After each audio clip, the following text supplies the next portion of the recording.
ಇವತ್ತಿನ ದಿನ ಸಾಂಪ್ರದಾಯಿಕವಾಗಿ 7 ಫಿರಂಗಿಗಳದ್ದು ಪೂಜೆ ನಡೆಸ್ಬಿಟ್ಟು ಇವತ್ತಿಂದ ನಾವು ಅದನ್ನು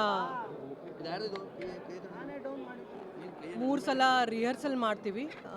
ಯಾಕಂತಂದರೆ ಯಾವತ್ತು ಮೇನ್ ಡೇ ಪ್ರೊಸೆಷನ್ ಡೇ ಇರುತ್ತೆ ಅವತ್ತಿನ ದಿನ, ಮತ್ತು ಬನ್ನಿ ಮಂಟಪದಲ್ಲಿ 52 ಸೆಕೆಂಡ್ಗಳಲ್ಲಿ 21 ಗನ್ ಶಾಟನ್ನು ಕೊಡಲಾಗತ್ತೆ ಚಾಮುಂಡಿ ದೇವಿಗೆ ಸಲ್ಯೂಟ್ ಥರ. ಸೊ ಅದ್ರ ಪ್ರಯುಕ್ತ ನಾವು ನಮ್ಮ ಏನು ಆನೆಗಳಿರುತ್ತೆ ಮತ್ತು ಅವತ್ತಿನ ದಿನ ಕುದುರೆಗಳು ಸಹ ಪರೇಡಲ್ಲಿ ಭಾಗವಹಿಸೋದ್ರಿಂದ ಅದಕ್ಕೆ ಅನುಗುಣವಾಗಿ ಅವರಿಗೆ ಯಾವುದೇ ರೀತಿ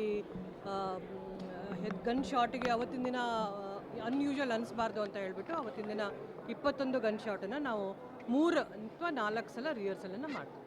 ಮೇಡಮ್, ಈಗ ಅಲ್ಲಿ ಎಕ್ಸಿಬಿಷನ್ ಗ್ರೌಂಡಲ್ಲಿ ಯೂನಿಟಿ ಮಂತ್ ವರ್ಕ್ ನಡೀತಾ ಇದೆ, ಎಕ್ಸಿಬಿಷನ್ ವರ್ಕ್ ನಡೀತಾ ಇದೆ. ಅದು ಆಮೇಲೆ ಮಾತಾಡ್ತೀನಿ ನಾನು ಡೀಟೇಲ್ ಆಗಿ. ಬೇರೆ ಟೈಮಲ್ಲಿ ದಸರಾ ಟೈಮದು ಪ್ರಿಪ್ರೇಷನ್ ಬಗ್ಗೆ ಆಮೇಲೆ ಮಾತಾಡ್ತೀನಿ.